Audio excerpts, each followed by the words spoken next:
baseball on a Saturday? Wow. What?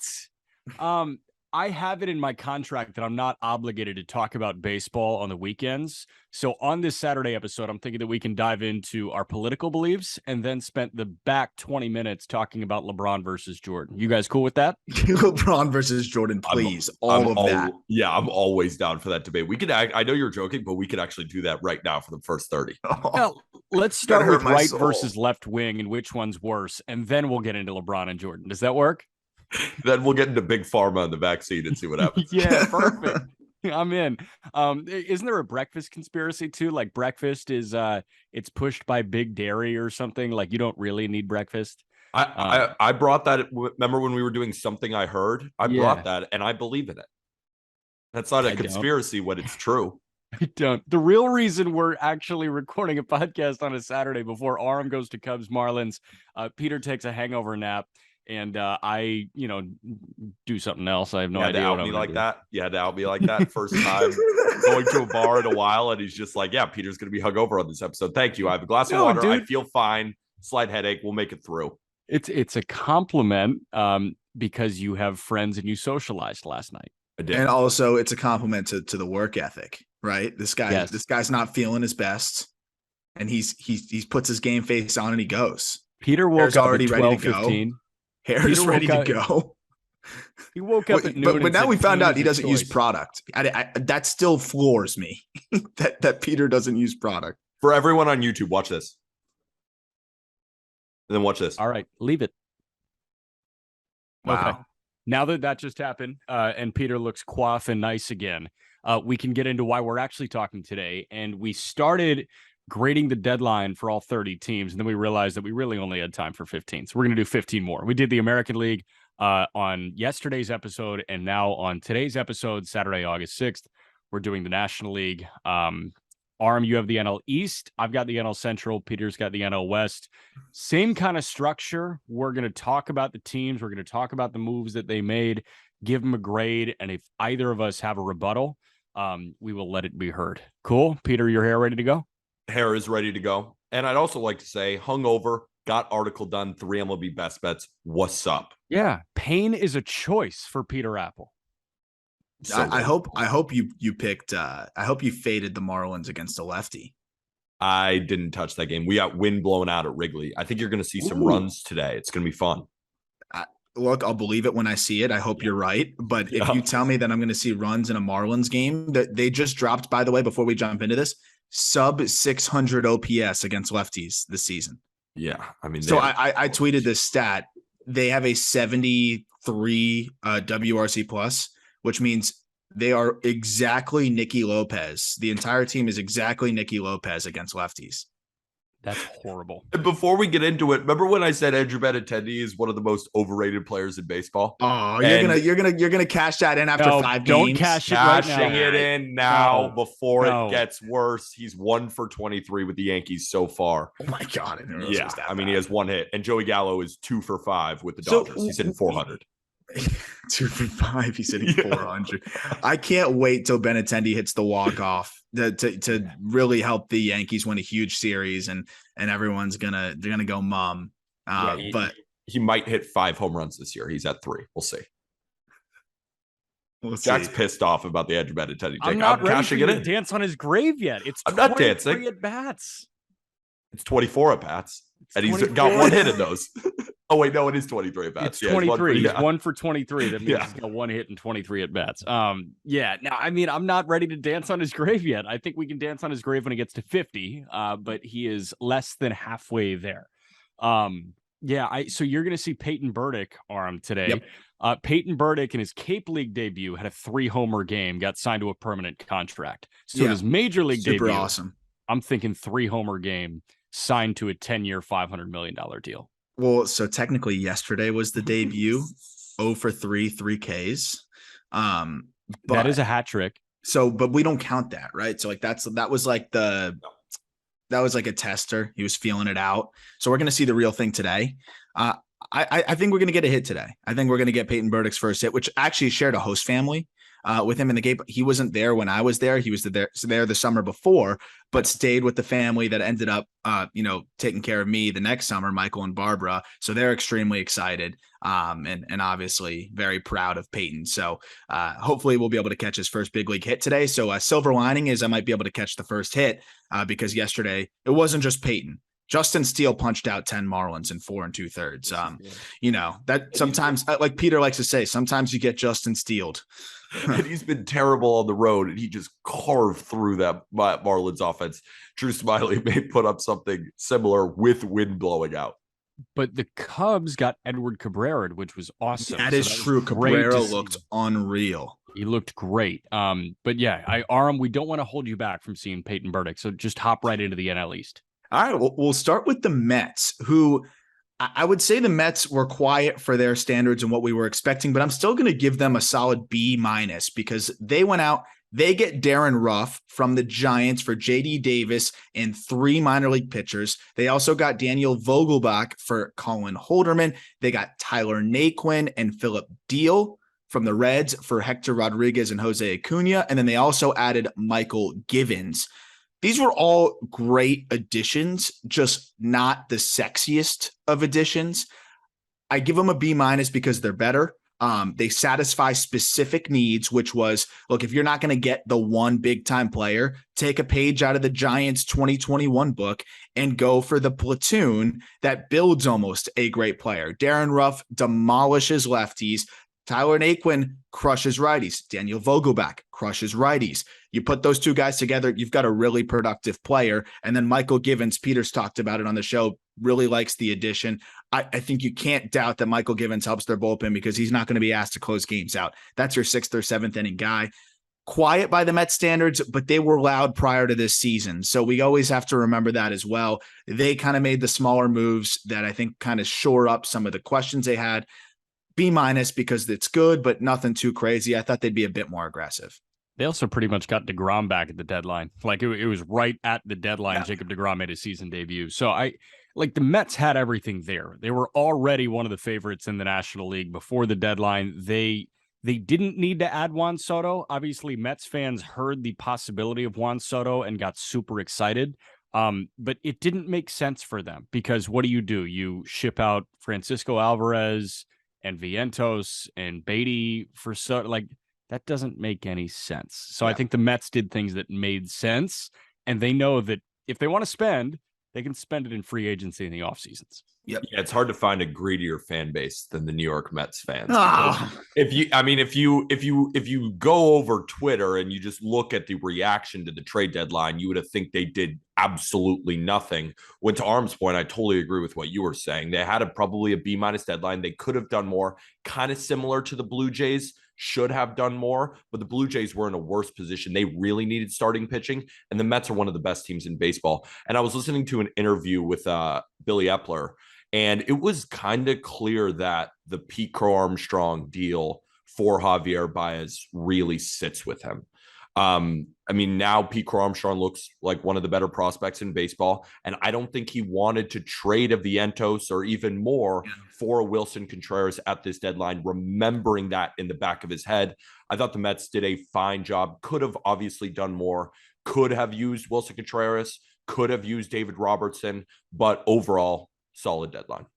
I've always been curious how that type of move affects a GM, because obviously you can look at Chaim Bloom and he's probably hard pressed after the Mookie Betts deal. He failed that Mookie Betts deal. Yeah. But I'm thinking about, a guy for prospects. I'm thinking about Pittsburgh going to get Chris Archer for Tyler Glasnow, Shane Baz, and who was the other one? Meadows. And Austin Meadows. I would just never make a trade again. I think that's the I'd thing. go into finance after that one. I'd call it quits. Right. Trading a big leaguer for, a prospect return. Obviously Chaim has to look at that and be like, yeah, I fucked up. That was bad on my part. But you have no idea that Baz is going to turn into what he turns into. Obviously you have an inkling that he has that potential, but first round pick, but you're hoping that he turns into the prospect that Shane Baz has become. He obviously unlocked something with Tampa. You know what I mean? So seeing Pete Crow Armstrong develop into this, that's gotta, obviously make you a little bit sheltered and keep your prospects closer to vest, but that can't totally deter you from making these moves. You got to be able to have some balls as a GM, I think. I agree, but also when you look at what the Mets situation is now, right? You have deep pockets. You can't buy prospects outside of international free agency, which has its own limitations. You can't go crazy there and just purchase every single player, right? You have your international free agent pool. It's hard to build a farm system, and you can't spend your way out of a bad farm system. It's pretty tough to do that. So I think for the Mets, they're like, that's the one thing that, we can't just lean on our very wealthy owner here, Uncle Steve, and just buy us out of it. So they want to keep that organizational depth. And I'm glad they did that to a degree. I think Mark Vientos was expendable. I think that's a one guy you could have moved, but again, they made that aggressive move last year. And I think, like Peter said, it probably still left a bad taste in Billy Epler's mouth. I'm very interested in what you have to say about the Braves. I like the Braves. I like what they did. I'm going to give the Braves a B+ because I love how active they were. And again, satisfying the needs that they need, everything they needed. They go out and they get Raisel Iglesias for Jesse Chavez and Tucker Davidson. They get Robbie Grossman from the Tigers for a left-handed pitching prospect. They get Will Smith for Jake Oder, or they swap Will Smith, for Jake Odorizzi, which perfectly suits a need that they had. They also get the greatest player of all time, according to Jack McMullen, and Adrianza. I can never even say his first name, for Trey Harris. And then they also got a draft pick earlier in this whole ordeal, which I loved that approach as well. And then they extend Austin Riley, who looks like a clear-cut MVP candidate, for 10 years, $212 million. So between the extension and the other moves, I would say the deadline itself and the moves that they've made is a solid B, but then the extension puts them at a B+. I love the Raisel Iglesias move, right? That's a salary dump by the Angels. They're buying low on a guy who was on a team that just was clearly faltering, was not pitching to the best of his ability. The peripherals look really good. I'll bet that Iglesias is going to tick back up. Peter's talked about how he thinks Robbie Grossman's going to be one of the most underrated additions. And this does have a little bit of that reminiscence of Eddie Rosario last year. Again, if Grossman stinks, he stinks. They gave up nothing. I love swapping Smith for Odorizzi because they need starting pitching depth right now, and they went out and satisfied the bullpen. They also have a litany of lefties right now in that stable. And then, of course, locking up Austin Riley is just brilliant. So they did a great job. And again, we've talked about Alex Anthopoulos. He plays chess. I think he's the best exec in baseball, and he had a great deadline once again. I got nothing to add. I mean, just broke it down. The only thing I would add is I would give it closer to an A-. I thought they really killed it. Yeah, that's all I have. Thought they killed it. I thought they killed it too. And my favorite move that I think they've made was Will Smith for Jake Odorizzi, because they could use starting pitching depth. Will Smith, even though he was the highest paid guy in that bullpen, he always kind of felt like the odd man out, right? Because you had Minter, Luke Jackson, Tyler Matzik last year, and then Will Smith on the back end. And Will Smith was a good closer, but we talk about it all the time on this show. Relievers spawn out of nowhere. Like, you don't need to pay them $15 million. And Will Smith was having bad outings. If you're going to pay a reliever $15 million, they better have the pedigree of Kenley Jansen or have the stuff of Raisel Iglesias. And guess what? Correct. Now they have both. They've got the pedigree of Kenley Jansen in Kenley Jansen. They've got the stuff of Raisel Iglesias in Raisel Iglesias. So you move Will Smith to a team that is really good. I think Will Smith is going to benefit the Astros, not in a closer role. Presley holds down that spot. Smith is just another good bullpen piece for them. But having Matzik back, having AJ Minter having the year that he's having right now, you did not need Will Smith anymore. What you could use is an upgrade to your starting pitching depth. And we really like Kyle Muller. We really liked Tucker Davidson in Atlanta. I still like him in Anaheim. I just think behind Fried and Morton and Anderson, who just put together a pretty decent start for a minute. You got to hope. Yeah, like I think adding another arm to that fold was massive for them. Talk about just relievers real quick. I mean, David Lee is a guy who's just spawned for them, who's a lefty. Jackson Stevens is another guy who's pitched very well for them. They just continue to push out these relievers. So trading a lefty when they have about 4 in their pen already and he's the highest paid, and then you upgrade on top of him the Riley extension. Are you kidding me? The more I talk about it, the more I want to give him an A arm. Yeah, That was the Riley extension was the best non-Soto move of the deadline. Literally. Yeah. Joe Musgrove extension. Joe Musgrove's there too. Yeah. I think both of those are right next to each other. Last thing I'll say too is Ian Anderson's really been struggling, and you hope he bounces back. He's shown to be able to pitch in the postseason, but right now he's not even pitching in the regular season. The acquisition of Jake Odorizzi takes a little bit of that pressure off of needing Ian Anderson to step up and be that guy, because it's pretty crazy if you really remember the fact that he's 24 years old. So Ian Anderson's still young, and you can almost consider this his sophomore slump. Hopefully he figures it out, but similar to Trevor Rogers, it seems like these talented pitchers are struggling a bit, and we'll see if he adjusts. But Odorizzi can eat important innings, and Kenley Jansen seems like he's kind of on the mend and ready to kind of get back to what he was doing last year. They've got one of the best bullpens in baseball now, and their lineup has always been good. Yeah, 100%. Phillies are going to get a B from me, and I teetered between B and B minus. I lean B because I think they did exactly what they needed to do, and they don't have the best farm system ever. They go out and they get Noah Syndergaard from the Angels for Mickey Moniak and another prospect. They go get Brandon Marsh for Logan O'Hoppe. Brandon Marsh plugs right into center field for them. They get David Robertson for prospect Ben Brown. Robertson is probably their most trustworthy reliever now. And they also got Edmundo Sosa, shortstop from the Cardinals, for Jojo Romero. Syndergaard is not Thor anymore, which is it's not the best nickname because he's really just a pitch to weak contact guy now. And I feel like you just can't call a guy like that Thor. But at the same time, he helps them big time, right? I mean, this is still a sub-4 FIP guy. He can eat innings in the back end of your rotation. They really needed that. We've talked about Brandon Marsh on here. At the very least, you have a defender out there. He's not going to be a worse hitter than Odubel Herrera. I think he's got way more upside and years of control, and you're hoping he's going to develop. But at the very least, he is giving you great defense and speed in center. Robertson and Sosa, lower key moves. Robertson, I think, could end up being the biggest impact guy for them, though. And Sosa, having a shortstop you can plug in defensively or kind of all over the infield, that is a great defender. That's huge. Nothing crazy, sexy that puts them over the top, but they would have had to part with 2 elite prospects to do that. They didn't have that. I think they did the best with what they could, especially given that it's Dave freaking Dombrowski. Being more low key this deadline is uncharacteristic. Super uncharacteristic. The personality and the character difference between Brandon Marsh and Odubel Herrera. Brandon Marsh is in the penthouse. Odubel Herrera is in the mailroom in the basement. The only thing I want to add to that is the Phillies. We've talked about it all year long. Speed and defense. Where's the speed and defense? Edmundo Sosa and Brandon Marsh. Speed and defense. That's it.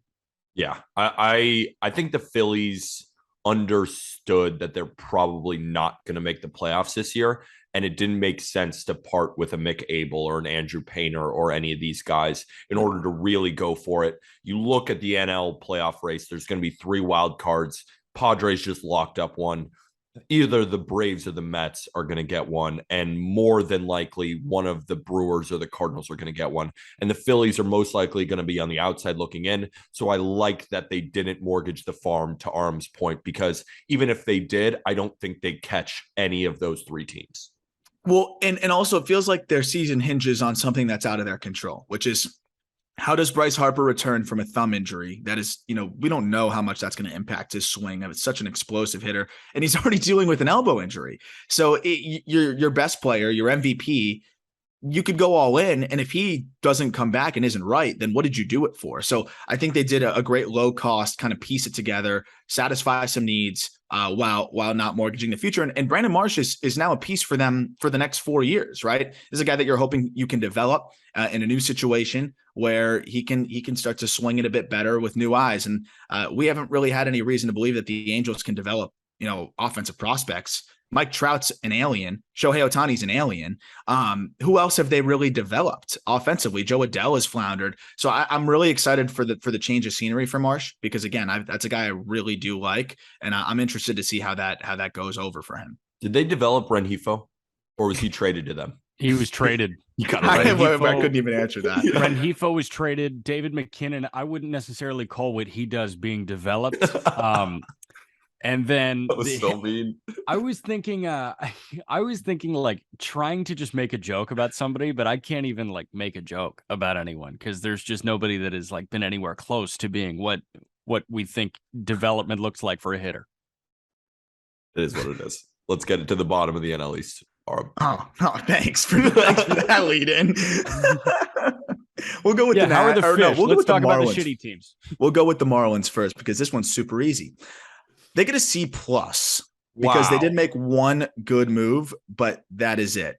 They trade Zach Pop and Anthony Bass and a player to be named later to the Blue Jays for infielder Jordan Groshans. The end. That's it. That's all they did.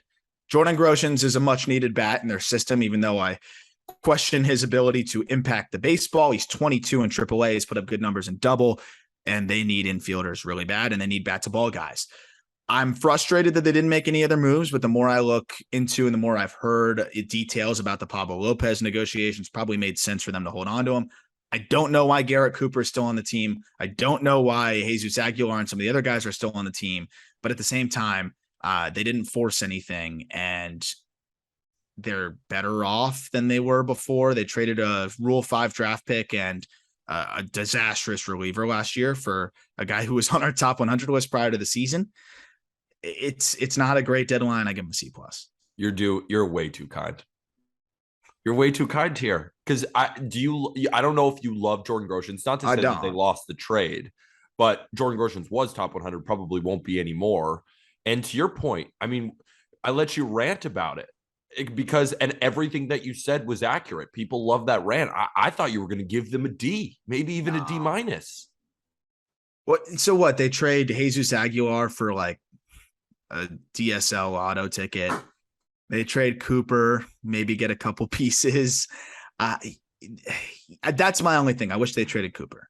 But what else could they really do? The more I was thinking about it, I'm like, my rant is more of my frustration with the way they've just approached everything. And now I have no idea what their direction is. But in the deadline in itself, in a vacuum, they traded a Rule 5 pick and a whatever reliever who's having a great year for now their fourth best prospect or fifth best prospect, depending on how you want to stack it up. Yeah. I feel like that's got to be a net positive, right? No, that makes sense. Jack, what do you think? I mean, like the Marlins are just, I appreciate what Aram's saying about looking at it in a vacuum because the Marlins and other teams of that market size just run different races than other teams at the trade deadline. And I think the only way that they get a good grade, like a B or a B+, is if they move Pablo Lopez for a great haul, like a Luis Castillo type haul. But if they got a Frankie Montas type haul, that's not good enough. I would have given him a D. Yeah, it would have sucked. Like you're playing with fire if you're the Miami Marlins because you have to ace it. And Kim Ng probably didn't feel like she was going to ace the Pablo Lopez deal, so she held on to Pablo Lopez. I thought that was a really measured, smart decision on her end. If you're not going to get the best deal you possibly can for this guy, hold him. Have him succeed. Try again next year. Yeah, because Pablo Lopez is not 30 or anything. It's not even in a contract year. You didn't need to trade Pablo Lopez. And Pablo Lopez should factor into the Marlins' plans, like their future plans, especially with Trevor Rogers struggling, Sandy being an absolute Max alien. Meyer's elbow. Yeah, Max Meyer, but Yuri Perez looks great. But you just saw Yuri Perez. And you said his secondaries. Yeah, he got shelled. Oh, God. They're so toast. He got shelled. He went 1 2/3, 6 innings, or 6 runs, I mean. No, so, I mean, that's part of the thing, too, though. I think Max Meyer's elbow going, Edward Cabrera's injury concerns, Jesus Luzardo's injury concerns. Like, we celebrate the Marlins for their pitching depth, and they have a lot of pitching upside. They get hurt. But they have so many guys that are hurt that if it's not this franchise-altering package, which – I know that the Yankees and Marlins discussed Gleyber Torres, and that would have been a meme in itself, Peter. That would have been so funny. But, he's having a good year and would be a good piece for them ultimately. But is that, moving the needle for you? Probably not. That's where I appreciate them not forcing it. My big frustration is that it's the larger issue here. And I'm very interested to see how they approach the offseason, but I'm okay with them not forcing deals at this deadline. If the offseason is more of the same and they say, let's run it back with Garrett Cooper and friends, I'm going to be pissed. But, there's no reason to force it here at the deadline if you don't have to. Yeah, what do you think of Charles LeBlanc? He's lit. He's already been picked off twice. He's a true Marlin already. He fits right in, dude. No, but you convinced me. I think that's a solid grade because in a vacuum, you're totally right. What about those Nationals who got the biggest trade? Yeah. What I will say, though, is in the offseason, if they don't do shit, we're going to circle back on this and I'll give them a fat F. Okay, good. Because it's the appetizer for what was a disaster. The Nationals are the hardest one to peg for me. Ryan Finkelstein and I, we went on the State of the Division podcast and we gave them an NA, but I'm going to give them an actual grade in a second. But I just wanted to preface with that because they did well on the package. But like I mentioned this, I think my mom could negotiate with GMs and just be like, go on MLB Pipeline and just pick the 4 best prospects and be like, I want those guys for Juan Soto and get something solid, right? Like I don't want to celebrate them for trading the most valuable asset to ever hit the market and getting a good return. So like, I know we looked at like Jim Bowden's article. He gave them an A. I don't know if I can give them an A because that's just Soto.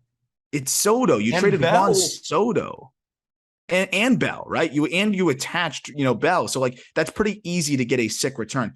I'm going to give them just a B because like, great. You got a franchise altering return. And the breakdown again, one last time, Juan Soto and Josh Bell for CJ Abrams, Mackenzie Gore, Robert Hassel III, James Wood, Harlan Susana, and Luke Voigt. They also traded Adrianza for Trey Harris, which Trey Harris is actually probably a top 30 guy for them, which is pretty funny. So that's actually not a bad move. They get a B for me because it's like, okay, you did well. Fangraphs put it very well. They doubled the value of their organization in terms of talent in this trade alone. So, I mean, they did well there. They also get a first baseman now who they could maybe flip in the future or also just gives them a sense of presentability in the meantime. But I mean, how much credit are we going to give Rizzo for getting a good package for the best player to ever hit the open market? Yeah. Now, quick follow-up question. What data was Fangraphs using to figure out that they doubled their farm value?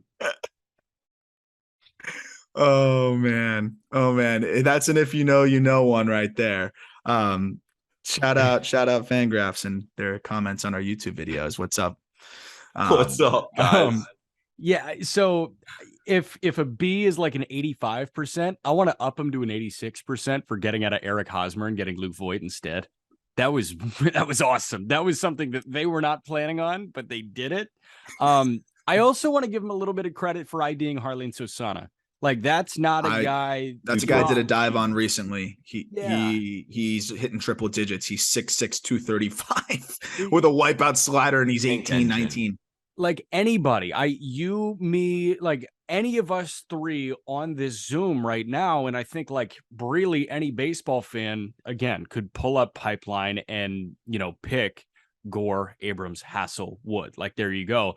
But it's hard to find Harlan Susana, and they did it. And I give them credit for taking that as the 5th or 6th piece in that deal. But at the same time, I want to dock them right back down to an 85% because I feel that they could have attached Patrick Corbin's contract with Juan Soto and gotten back a similar type deal instead of then giving up Josh Bell. And we kind of debated, what was Josh Bell's true value, but I just value him as one of the best switch hitters in baseball and a guy who's probably going to hit 4th in one of the most loaded offenses in baseball. I just feel that they could have attached the ton of money for Patrick Corbin, but while I'm saying that, at the same time, they need arms right now.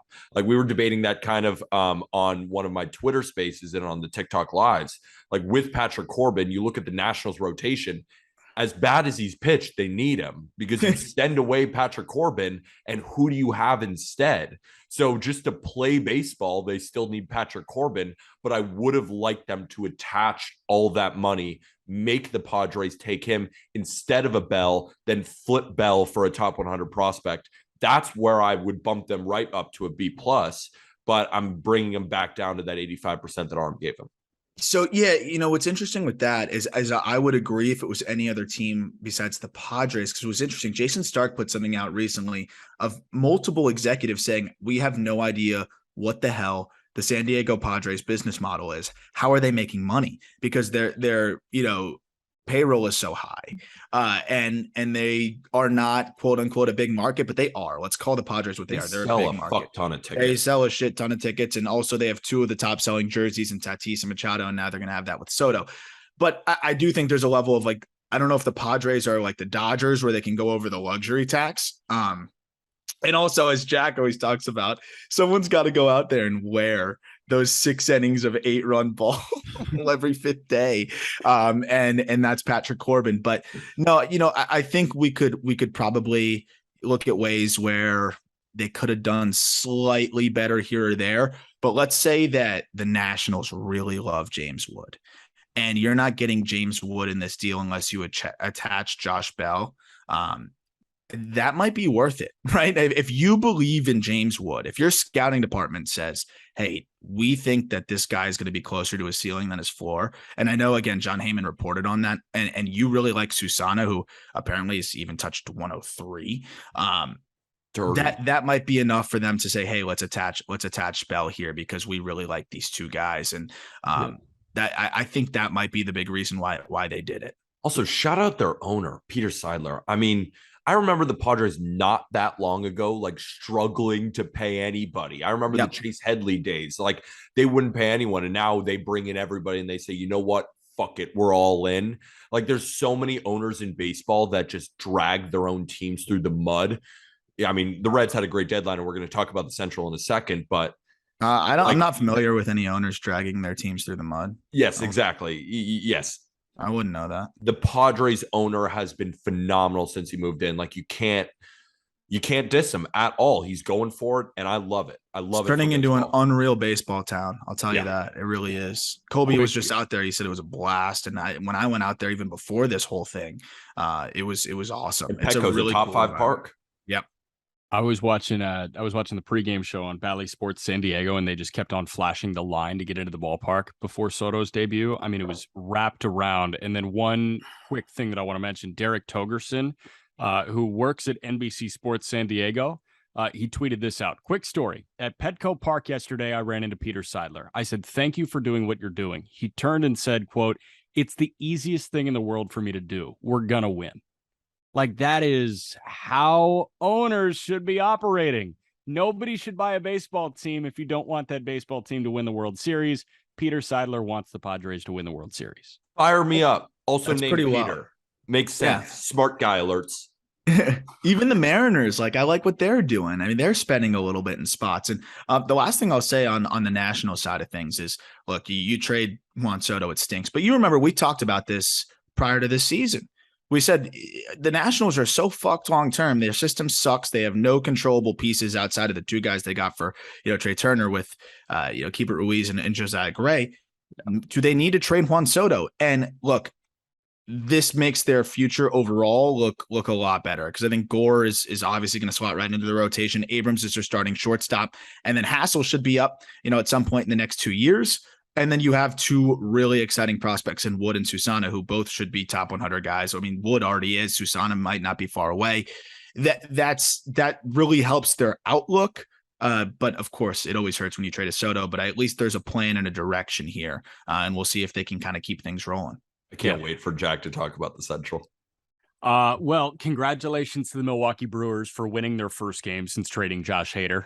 They had lost 4 in a row after trading Hader, but they just got a win against the Reds. So they are back on the up and up, tied for the division lead with the St. Louis Cardinals. Let's start with the Brewers. I'm going to give them a C. They traded Hader to San Diego for Taylor Rogers, Dinelson Lamet, who they shortly DFA'd, Esteury Ruiz, and Robert Gasser. They acquired Trevor Rosenthal for Tristan Peters from San Francisco, and they acquired Matt Bush from Texas for Mark Mathias and Antoine Kelly. Floor is yours on the Trevor Rosenthal thing. What I will say off the top and why I'm giving them a C, obviously from an optics perspective, awful, like horrible that you trade Josh Hader. Just horrible. First place team you're trading one of the greatest closers in recent memory. But you get in return Taylor Rogers, Trevor Rosenthal, and Matt Bush to replace the work of Josh Hader, and Devin Williams was closer ready. Yeah, no, and you get two solid prospects as well in Asiri Ruiz and Robert Gasser. But this is the weirdest trade I think I've seen in a long time. Is the Trevor Rosenthal deal?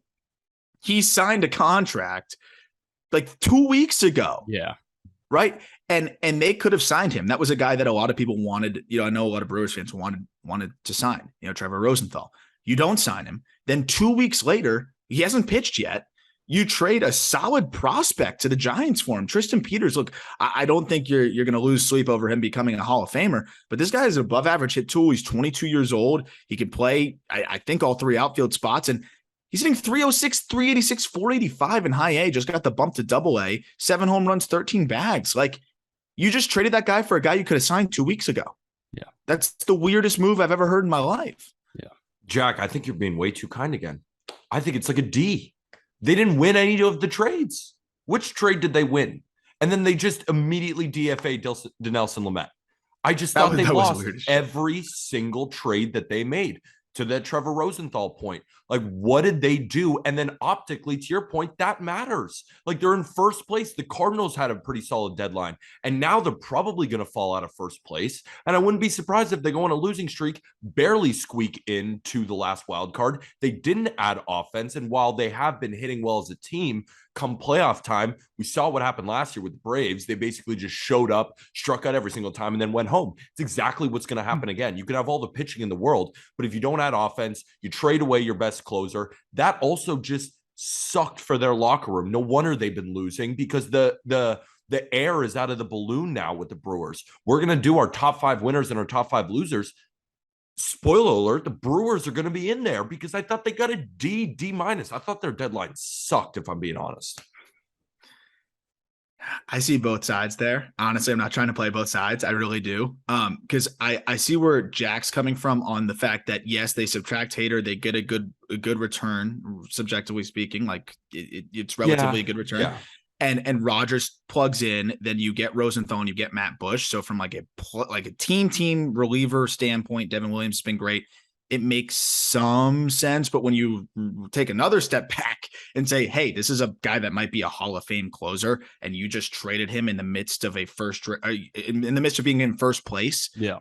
It's really hard to digest that. Yeah. And then also the Rosenthal move is weird. Again, I want to give Sarah Langs one more shout out on this. The fact that this is only the second time that we've seen an all-star traded from a first-place team.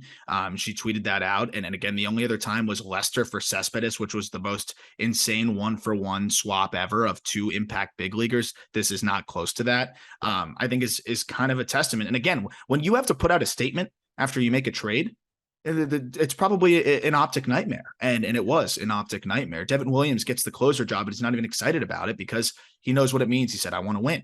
And he blows his first opportunity after that. Yeah. Are you still staying with the C, Jack, after hearing all this? Or, I mean, because it's not that I disagree. Like, all of the analysis was perfect. I thought you gave them too high of a letter grade. If they were in second place or third place, I think it would be. If they were in second place, I think it was a C plus. Yes. Like, for example, I gave the Red Sox a C minus. Like, I think the Red Sox had a little bit better of a deadline, even though it was weird and wasn't very good. Like, we're gonna go over our top 5 losers, and the Red Sox aren't in it. Maybe we should put them in it. We can change. I think it was the same quality of deadline as the Red Sox, so I'll lower to a C minus, but I don't think it's a D plus, because you look at Gasser and Ruiz and Roger. Yeah, like Gasser and Ruiz coming back for Hader. Yeah, they weren't going to pay Hader again. We talk about it. They're running a different race. Like, Milwaukee, I understand American Family Field is great, but it's Milwaukee, Wisconsin. Like, you're not going to pay Josh Hader after he makes 15 an ARB next year and then he hits the open market. You've got Devin Williams there. Wouldn't you rather have 12 combined years of service time with Esteury Ruiz and Robert Gasser? Absolutely, but couldn't you have, if you were going to trade Josh Hader, and you probably always knew you were going to do it at some point? That was the best deal you were going to get for Hader. But why didn't you do it in the offseason or even before? Like, I would even argue that right now with Hader's struggles lately, and with just a less and less years of control, that you kind of didn't get the best package that you Yeah, could have gotten. I don't think they would have expected him to hit a wall here. I know. But then as soon as he does, now he's gone. I don't know. That's the unfortunate timing. But I think they had to weigh it here.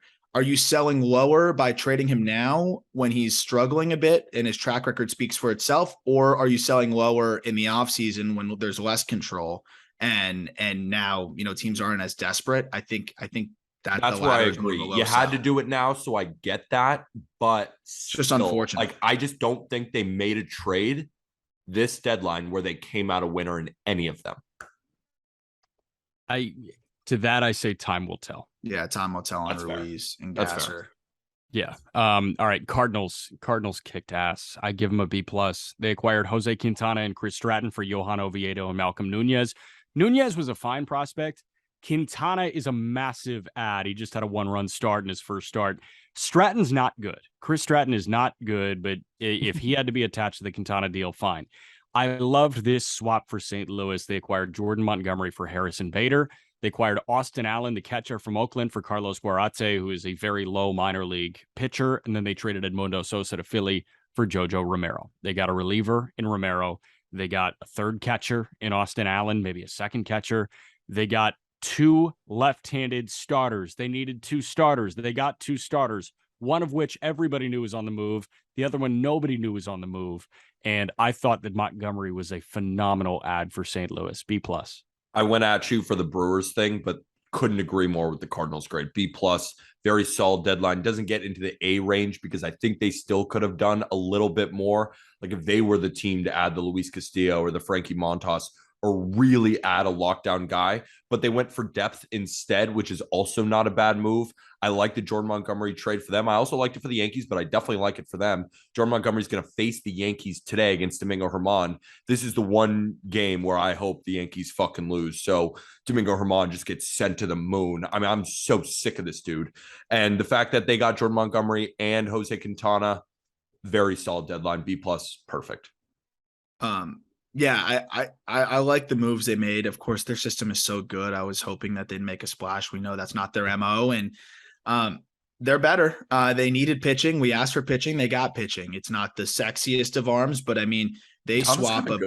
Yeah, Quintana's been really good this year, and J-Mont's consistent as it gets. So I think they feel pretty comfortable there. My only concern with this team, and they didn't answer it, is again, we talked about this, Peter and I, but like, outside of Waino, who do you trust in the postseason in this rotation? Who do you trust? I do not trust Dakota Hudson. Who gets the ball game 2? Probably J-Mon at this point.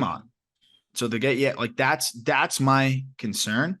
At the end of the day, that the Cardinals find a way to just keep runs off the board, and their bullpen's been really solid. But man, that's my one issue is you are going to be at a disadvantage every pitching matchup in the postseason. You really are. And Adam Wainwright's going to have to be magical, which is very possible. Yeah, it's very possible. Again, they're putting a lot of stock into everything other than their rotation. But again, think about what you said. They somehow keep runs off the board. Like it took Chris Taylor walking it off in the wild card game in a Waino versus Max Scherzer game. That game should be Max Scherzer 10 times out of 10, but Waino kept him in it. So Waino might keep him in it. Montgomery might keep him in. Like, this is what the Cardinals do. Quintana? And Quintana. They were going to run into a problem like this regardless. If they went and got Castillo game 1, Wainwright game 2, then who? Feel a lot better. I'd feel a lot better too. You can still make the J-Mon trade. Quintana. You swapped your outfield for him. So you swapped your outfielder for him. So if it was Castillo, I'd feel great about Waino, that. And J-Mon, I'd feel fantastic. If they got Castillo, it would have been an A+. Yeah. I got to say, I think we're underrating Quintana here a little bit, saying J-Mont would be a starter over him. I think Quintana's been better than him, and I think he'd get a start over J-Mont. I mean, J-Mont's steady Eddie, but there's a reason the Yankees don't want him pitching in big-time playoff games. Like if he's starting game 2 for the Cardinals. I want you to watch 90 on the outside corner and tell me that might not be sent 500 feet in game 2 of the NLDS. Okay. Like Jose Quintana, I understand that the ERA looks good, but this is not the Jose Quintana that I watch with the White Sox. Jose Quintana has had the best year for a guy that spikes my blood pressure every time he throws a pitch. That's more than fair. It's more than fair. So Continue. Reds. Reds. The Reds got an A+. Like, this is how you attack the deadline if you are a seller. They traded Luis Castillo to Seattle for Noelvi Marte, Edwin Arroyo, Levi Stout, Andrew Moore. They traded Tyler Malley to Minnesota for Spencer Steer, Christian Encarnacion Strand, and Steve Hazard. They traded Brandon Drury for Victor Acosta. They got rid of Tommy Pham for cash, and they traded Tyler Naquin and Philip Deal for 2 DSL guys for the Mets. This is how you sell at the deadline. Every piece that has a little bit of control that you can get rid of, that you don't see in the window opening 3 years from now, you get rid of. They did it. They did it on time with everybody, and they maximized their return for Castillo and Malley, which were the 2 big ones. So this is the best way to put it. And of course, it gets disrupted a little bit. We talk about our top 30 prospects moved at the deadline. Of course, the Soto haul is gonna get in between a lot of the prospects that the Reds got, but the Reds still brought in the number 2 prospect at the deadline for us, the number 7, the number 8, and that's Steer and Arroyo as well. Victor Acosta is the 13th ranked prospect moved. Like, that is, and also the 19th ranked prospect in Christian Encarnacion Strand, 20th ranked prospect in Steven Hadger. Like, that is an insane, and then Levi Stout at 29th. That is an insane haul to bring in, right? I mean, they've got a third basically of the top 30 prospects moved at the deadline, and they didn't trade Juan Soto. Their system is now just top 3 in baseball. They did well in the draft. They are in a good spot if they handle things properly. That's a big if, but they are building an insane amount of depth, and they're reminiscent of the Mariners a couple years ago and what the Mariners were building. It's just, can they ace it the way the Mariners kind of have over the last year or so? I have nothing to add. I thought it's exactly how a seller should sell. They cleaned up. I think they're going to end up winning that Luis Castillo trade. Even though the Mariners should have done it, I love that deal for them. I would more point it over to you guys just on the prospect analysis, but like, they killed the Malley deal. Everything they did well, just A+. And for that, I say go listen to the call up. Yeah. We talk about all the prospects. The Cubs, D+. D+. They traded David Robertson for Ben Brown. He's good. They traded Michael Givens to the Mets for Saul Gonzalez. They traded Efros for Hayden Wisniewski. Good. They traded Dixon Machado for Reinel Espinal, and they traded Chris Martin for Zach McKinstry. McKinstry, thumbs up. Wisniewski, thumbs up. Ben Brown, thumbs up. Why the fuck are Wilson Contreras and Ian Happ still on this team? Official. Deep dish pizza is bad. Hot dogs are overrated. Hey, you said this Friday. I know. And now it's official.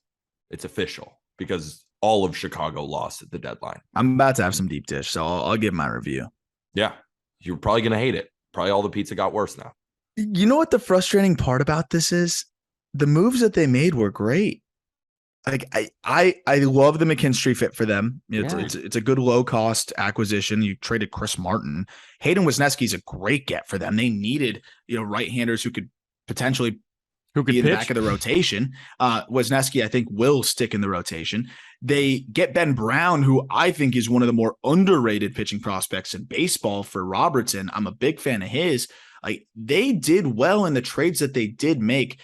They're either going to extend Contreras, which I still don't believe is going to happen, or they're going to get that. They shouldn't. I don't think they should. Or they get that comp pick, right? And Miguel Amaya looks really good. I think you've got to feel pretty good about what his chances are of contributing at the big league level. I think eventually pretty soon.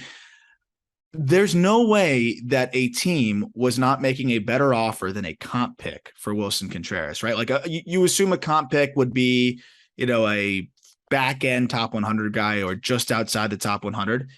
You don't think someone was beating that offer? I feel like someone had to be, right? We saw, again, what the Cubs did last year, what they were able to get for a rental Rizzo, what they were able to get for a rental in Chris Bryant, Javier Baez. Like, they did well in those trades. What changed this year? The only thing that I can think of is that they really think they have a shot to extend Contreras. And if that's the case, then maybe that's okay. Then maybe we're a little too harsh. I don't know.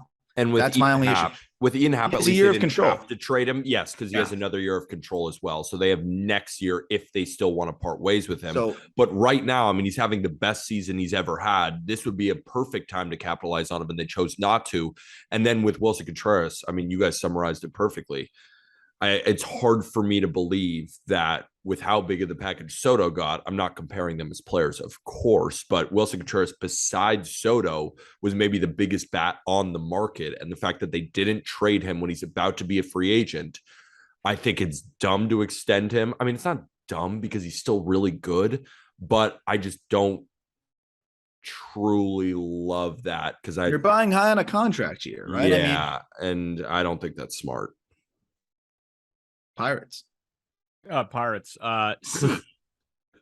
They traded Quintana and Chris Stratton for Johan Oviedo and Malcolm Nunez. They traded Daniel Vogelbach to the Mets for Colin Holderman. They traded Michael Perez to the Mets for cash considerations. They are a C because they kept on going at the same plane. Yeah. There was nothing of intrigue here. It's like a heartbeat. Nothing. It's like a heartbeat monitor that ain't even. Yeah, you're just flatlining. Like there's nothing. It's nothing. Colin Holderman could be a good bullpen arm. Great. Nunez could be. He was our 27th ranked prospect moved at the deadline, right? I mean, this is Nunez was. He's good. Yeah. He's fine. You know, he's a good bat, limited to first probably, or a bad third base. Like that's it. And the Reynolds is not moving. That's okay. I get that. What other real major assets did they have to trade? Probably not much. I think they're really focused internally at this point, right? It's how can we continue to develop the guys on the inside. I will give them props though in identifying Jose Quintana as a bounce back candidate and turning that into a top 30 prospect. That you got to give him props there. But yeah, that's it. What the Pirates got with Jose Quintana, I think Arizona was hoping for with Melanson and Ian Kennedy. And they didn't get it either. They didn't get it. So if one of the three of them was going to hit, I actually would have put Quintana third on that totem pole. I probably would have said Melanson, Kennedy, Quintana, and Quintana was the one that actually got the top 30 prospect in return. So pretty impressive on their end. And then Oviedo can be a bullpen piece too, but that's it. I mean, like they didn't get better. They didn't get worse. NL West. And we've already talked about the Padres a lot. So like, I feel like the Padres can be a quick one. But we'll start with the Dodgers, right, Pete? Yeah, the NL West is one of the more intriguing divisions during this trade deadline because three teams absolutely sucked. One team was easily the best at this deadline. And then I'm going to start with the Dodgers because this is the first time in the past decade where I don't think the Dodgers really killed the deadline. I actually don't think they did very well at all. The trade deadline grade I would give the Los Angeles Dodgers is a C+. They traded Zach McKinstry to the Cubs for Chris Martin. They got Joey Gallo from the Yankees for Clayton Beeter. They traded Mitch White and Alex DeJesus to the Blue Jays for two pitching prospects. They traded Garrett Clevenger to the Rays for Herman Tapia. And they traded Jake Lamb for a player to be named later. I think they may have lost or didn't win every single one of these trades. I know that they have so many prospects. So Zach McKinstry was a guy who was not going to get much playing time for them. But you only got Chris Martin, who's just not that good, who's probably not really going to pitch for you in the postseason. Joey Gallo needed a change of scenery, but I don't think you needed to give up Clayton Beeter, who I think could be a very good bullpen arm if he figures out his control. They traded away Mitch White, which I guess that was a fine deal. You didn't. Really I liked the guys they got there. And we'll talk about that. So maybe they won that deal, but again, nothing sexy there. And they traded away Garrett Clevenger, who's a lefty pitcher, for Herman Tapia. I don't even know who that is. And they traded Jake Lamb, who's hitting very well for them. Maybe they cashed in on a Jake Lamb when they don't truly believe in the production that he was giving them. But I was pretty underwhelmed by the Dodgers, but at the same time, like if we just evaluated the moves, I would honestly give this a C-. But with the Dodgers, we have to understand that they didn't really need to do anything. They have very few holes. They're going to get Blake Trinan back, so Craig Kimbrell doesn't give Dodgers fans heart attacks every single time he tries to close a game. The bullpen is very, very good. The offense is incredibly lethal. And the starting pitching, when they get Buehler back, Kershaw just hit the IL. I would have liked to see them maybe add a pitcher instead of giving away Mitch White. But to Aram, I'm going to throw that over to you. You like the return for Mitch White, but overall, like, am I off here? I don't think the Dodgers have a good deadline at all. They're getting Dustin May back too, who Yeah. I just watched his last start, was sitting 97 Yes. in his last outing, and they're going to try to stretch him out to 4 one more time, then 5 one more time. So he should be back in like 10 to 12 days, like 2 weeks or so. Yeah. So he should be back. But here's the thing what the Dodgers just did here, and I'm just going to call it before it happens. Nick Frasso, who they got back from the Blue Jays, they identified this dude and they're about to turn him into an alien freak. Oh God. He's 6'5" with long levers, insane arm speed, sits 95 to 97 with a ton of life, and has a wipeout slider and is already throwing a changeup. I think they saw an opportunity to sell high on Mitch White, who they're using more than they ever will. And they saw that they could maybe get Nick Frasso from the Blue Jays, who I think he might be one of their best pitching prospects at this point. And just watch what's going to happen to Nick Frasso. I'm not kidding. Like, he's going to be disgusting. But to Peter's point, on the big league side, nothing monumental. And again, I think another team that felt like the best additions that they could make were from within, whether it was health or promotions. I really think Miguel Vargas, I don't like counting on rookies. I think Vargas can help them. Yes. We'll see what Outman does. And Outman just got optioned again when Taylor got activated. So I think Outman's more of a, you're hoping he can come back if you need him, but I think Miguel Vargas can be a piece for them. So I am interested to see how that all shakes out. But I do agree with Peter. It was a meager deadline. The most noteworthy deal in there was obviously Gallo for Beater. Peter, remind me how you just described Clayton Beater. I think he could be a very good bullpen arm if he figures out the control. Could be a very good bullpen arm if he figures out the control. That's the price for Joey Gallo, who still plays decent defense, who still hits nukes, and I heard he's hitting 400 as a Dodger. He is hitting 400 as a Dodger. But what I will also say is that he still could be a starter. I don't think that we're ruling that out for Clayton Beater, Aram or Jack. Like, are we ruling out that he could potentially be a starter? I just feel like when you look at Joey Gallo, he put up, I mean, I heard Michael Kay kind of running him through the mud, and which pissed me off, by the way. That pissed me off.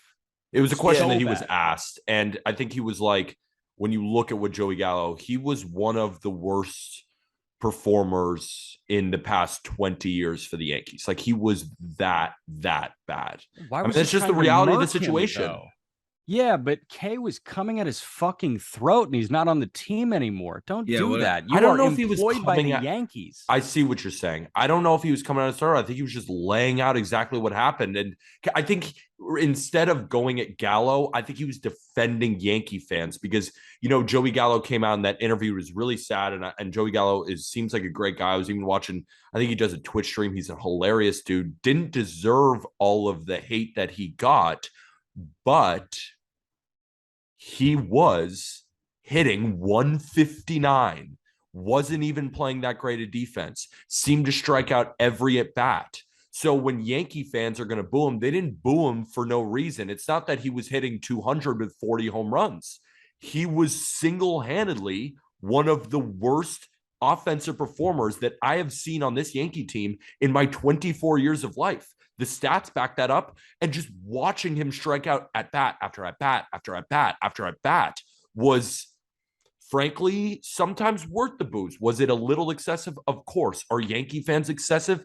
You could bet your ass they are. They booed Stanton even before he arrived. That's even what Michael Kay said in that interview.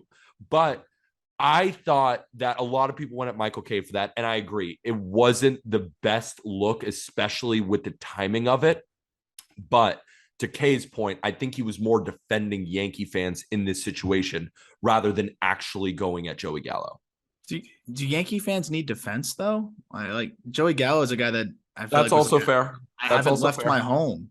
I'm sad and embarrassed, and this will be one of the biggest regrets of my life, was what he said. So Kay, Phil Hughes, I'm reading now, Phil Hughes kind of like fired back, and Kay fired back. But again, you work in a big sports town, big media, you're gonna kind of fire from the hip. We saw it with Salisbury and Philly, right? I mean, these guys, they're not shy, for better and for worse. What do you sign up for? I guess just to wrap a bow on that, I didn't hear anything that Kay said that was incorrect. It was the tone. I agree. And I'm not saying K like did a good job here. I'm not at all.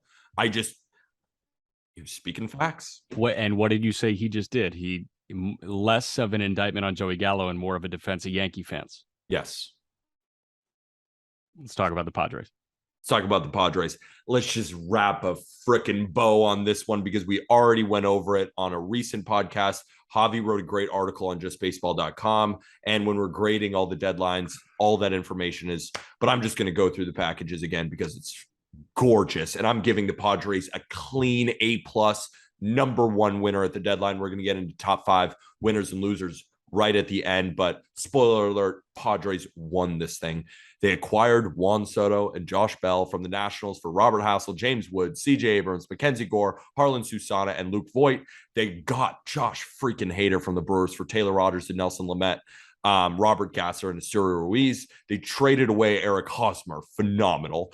Max Ferguson and Corey Rozier in cash considerations to the Red Sox for left-handed pitcher Jay Groom, who could end up actually being kind of solid for them.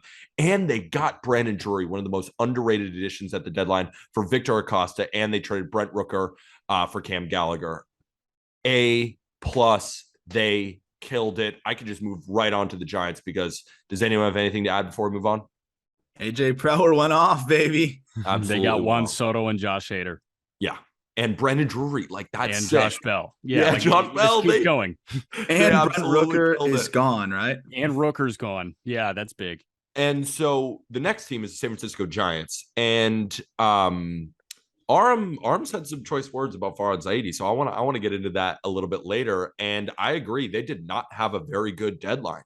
I would give the Giants a C- at this deadline. They traded Darren Ruff to the Mets for JD Davis and 3 pitching prospects. They traded Kurt Casale and Matthew Boyd to the Mariners for 2 guys I've frankly never heard of. They traded Trevor Rosenthal to the Brewers for Tristan Peters. They traded Jeremy Walker to the Rays. They acquired Dixon Machado from the Cubs for Reynald Espinal. And they traded Mauricio Dubon for a catching prospect. It didn't do very well, guys. They didn't trade Rodon. They didn't trade Jock Peterson, who I thought they could have done very well there. They traded a guy like Darren Ruff, and that trade I think will benefit them in the future. So it's not like that was a good move. They didn't fail here, but they didn't get better. They actually got worse. And their system's not that much better. They're so old, dude. They're like, no one wants any of their old guys, and they didn't really have that many assets to trade from. I think with Rodon, the option they'll just either take the comp pick back or he'll opt in, and they'll have him for another year at around $22 million. So I think that was a weird situation because of the contract structure. I was shocked that Jock didn't get moved. That's a really interesting one to me. But I know he's banged up right now. The only one that makes that deadline like really insanely positive to me, the one move that is hilarious is again the Trevor Rosenthal. They signed a guy for 2 weeks that never pitched for them and turned him into a top 30 prospect. Yeah. What the fuck? Bang. That's like why the Brewers should get a fucking D. That was the craziest thing ever. But other than that, yeah, I mean, it was pretty uninspiring. And maybe C- is a bit harsh because when we look at the rest of the teams, like we all graded them individually. So we all have different grading systems. We're a bit harsher teachers than I guess, like maybe I'm more of a harsh because like I even went back when I was hearing your guys' grades and I changed it because I gave the Giants a D+. Like I gave some of these Rockies and Diamondbacks, like we're going to hear it in a minute, like way worse than some of your guys' grades. So I am a bit harsher with my grades, and it's not like we all came to these conclusions together. We all brought our divisions with our grades. So if the grading system seems a little off, it is a little off. And sorry, it's just also grading teams at the deadline before we actually know what's going to happen is pretty arbitrary and a little silly, as Aram like to call it. But it is super fun and it makes for great content, and I'm here for it. Yes. You are the Simon Cowell of just baseball. You are getting I think that's more than fair. But at the same time, I'm also very optimistic, and sometimes it can bite me in the butt. But I am not about to be optimistic about the frickin' Diamondbacks or the Rockies. Diamondbacks, let's make it quick. I gave them a C-. I did give them a D, but you guys are being nicer, so I bumped it up to a C-. They traded David Peralta to the Rays for Christian Cerda. Fine, sure. I mean, maybe could have gotten more. I really like the move for the Rays. And they acquired Emmanuel Rivera from the Royals for Luke Weaver, basically punting on one of the best pitching prospects at the time in their Paul Goldschmidt trade. And that's it. The Diamondbacks could have traded a lot of their bullpen pieces, and they didn't. They even could have cashed in on Christian Walker, who's just hitting the crap out of the ball. One of Aram's more underrated guys who should have been dealt at the deadline. They didn't do it. Just felt like a lazy deadline from the Diamondbacks when they really could have cashed in on like a guy like Joe Mantiply. Like, how good is Joe Mantiply going to continue to be? He was an all-star. Could have gotten a king's ransom for him. They just didn't really do anything. Or even like a Zach Davies, bro. Exactly. Like, why is Zach Merrill Davies? Kelly. I mean, yeah. And even if you say, okay, let's hold on to Merrill Kelly because he's affordable and he's a pitcher. Trey Davies, he's actually been throwing pretty well. Someone would have taken him. I think it was a very meh deadline from a team that is at a very important transitional point, and where you want to kind of fire up now several years into this rebuild, try to make the right moves and try to put yourself over the top. And I really feel like they didn't do that. They have a lot of cluster still and prospects coming up. It's one of those things where they're going to have to force trades later on probably to clear the way. And they're not going to do that well on those deals, I don't think. You could look at the current, you can look at the future, and you got to be looking at both. If you are a front office at the major league level, and they are focused on the far future, they're focused on like what's going on in minor league baseball. I understand you have to make some moves in the present. And they didn't make moves in the present, which is very weird. Yep. Colorado Rockies. Hey. Plus. Yeah, they got a plus. They got a fart plus. Yeah, they got a fart plus. I gave them a D-. I thought they sucked. Extensions, Daniel Bard, 2 years, $19 million. That's fucking it. I mean, what are you doing? I mean, either they are smarter than all of us combined, or we could run them better than them. I'll come out and say it. What's going on? I mean, Bill Schmidt's a genius. All aboard the Bill Schmidt hype train. You extended a 37-year-old reliever who said he was going to come back to you. I was listening to Jack talk about it. He summed it up perfectly. Like, you could have traded him and then re-signed him if you truly wanted him when he's a free agent. Of course, you didn't do that. You said, you know what? You're having a good year. Now let's pay you really well. I mean, what a disaster. They could have traded a bunch of their, bullpen pieces. They could have traded, they could have gutted some of these pitchers, but instead they did absolutely nothing. And they're still in their own la-la land thinking that they can compete when you got the juggernaut Padres who just added every good player at the deadline, and the Dodgers are going to be good for the rest of our lives. And they're in last place. I mean, what a disaster. Okay, you say that they're in their own la-la land. Do you not love their la-la land? I want to be in it. I want to live there. I want to live in that altitude land. is actually getting to them. I think they're high. Yeah, I think they're actually high. I think that's fair. They're high.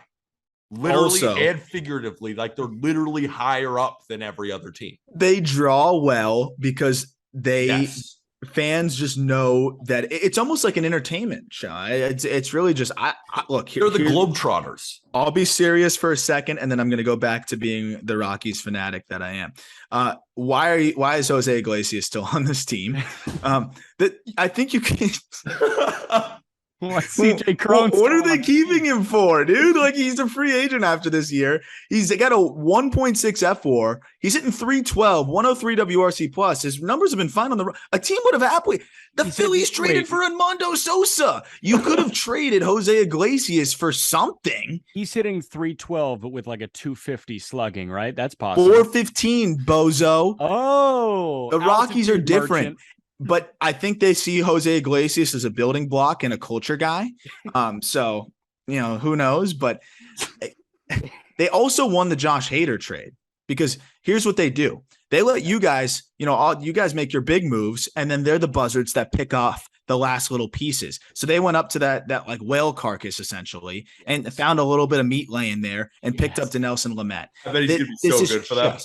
This is chess. And the Rockies play it. Nobody else does. They got a free Dinelson Lamet out of the Josh Hader deal. You want to see a real winner? They didn't even have to give up Josh Hader, and they got Dinelson Lamet. And remember, he was good 6 years ago. They're playing Connect 4, and they can't even get 4 in a row while everyone else is playing chess and checkers. Like, they're not even playing the same board game. I mean, they're buying okay, yes, but as a 6-year-old kid in Monopoly and building hotels on them. Or what are the two? It's like Mediterranean. What is it at the beginning of Monopoly? I don't know. I haven't played Monopoly in so long. I think it's the purple spaces. And like, it's the dumbest move to like build hotels on those because it's like, you don't really get paid much. Like, that's what they're doing. They're like, look at these hotels. I mean, yeah, they're probably sick. no, they aren't. I'm almost sick of this bit because like we're not holding them accountable. No, I'm never gonna be sick of this bit, man. I'm all about it because all my negative energy with the White Sox, I just push it towards the Rockies in positive energy.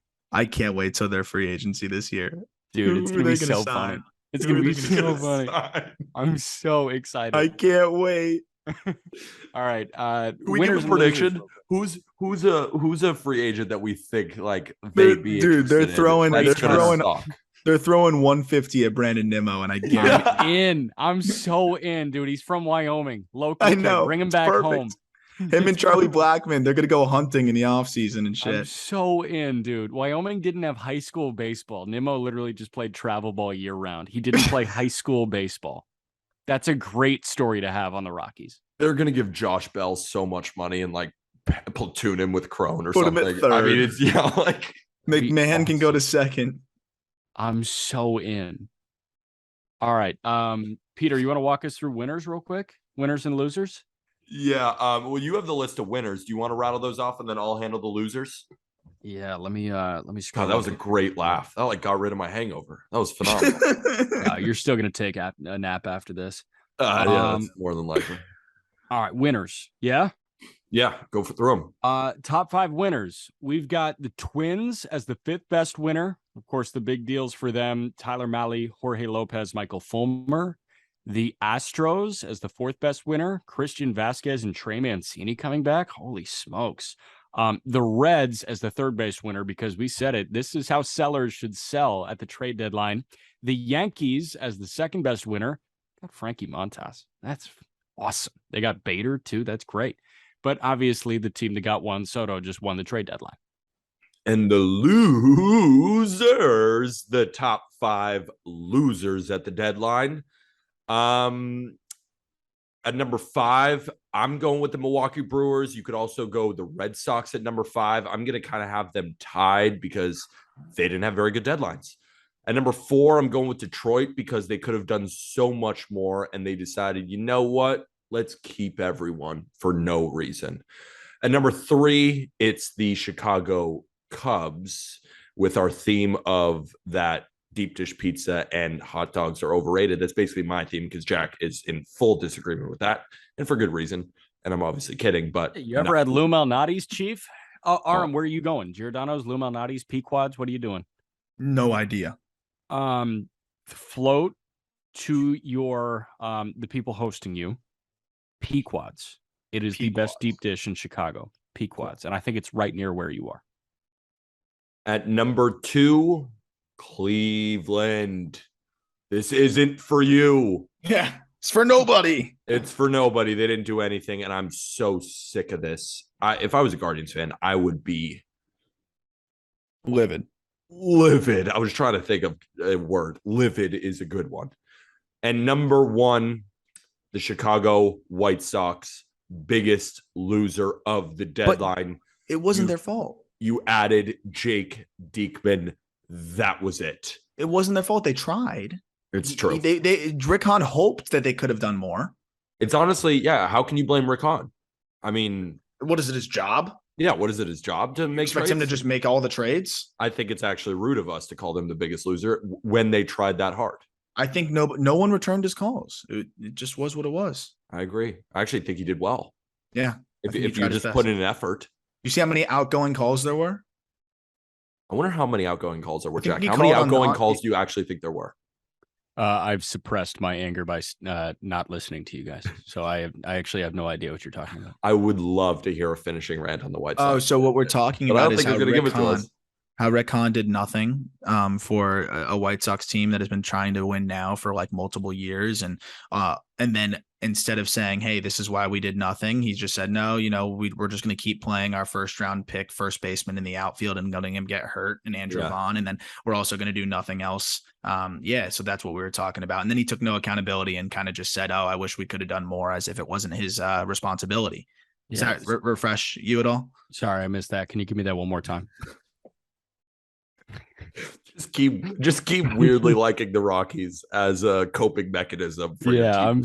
I mean, like, I am channeling all my anti La Russa and Reinsdorf energy into Ezekiel Tovar and Zach Veen. Hell yeah. And Adael Amador. That's the way to live, and warming Bernabel and that electric Fresno Grizzlies home run call. That is fire. If you haven't So checked dope. that out, go Check that out on the Instagram TikTok or the Instagram. TikTok, yeah. Yeah. I mean, and that'll do it for I'm this not going to episode give of you the what you Just want, Baseball White Show. Sox wise. Not going to give you what you want. I know you're not. Lame. Arm gives rants. I give rants. We never fully get your full anger. We'll get it. I'll get it out of him. I'll start trying. Good. That's it. All right. Tony La Russa's third DUI is going to put Jack over the top. Oh, God, don't say that. Hey, enjoy Burdick, man. Hope he gets his first knock. It's probably going to be an infield single. Yeah, you're about to see the Drew Smiley experience. Also, the Yankees blew to the Cardinals. Clay Holmes has like a 6 ERA since June. So all of our teams are kind of shitty. Oh, I don't want to hear it over there, Yankee guy. And with I that, tried and to with jump that- on and with that, well, no, first, use code JustBaseball if you're interested in downloading Prize Picks.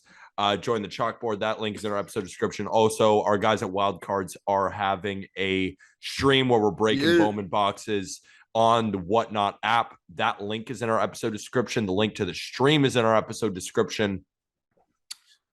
And with that, thank you, everybody.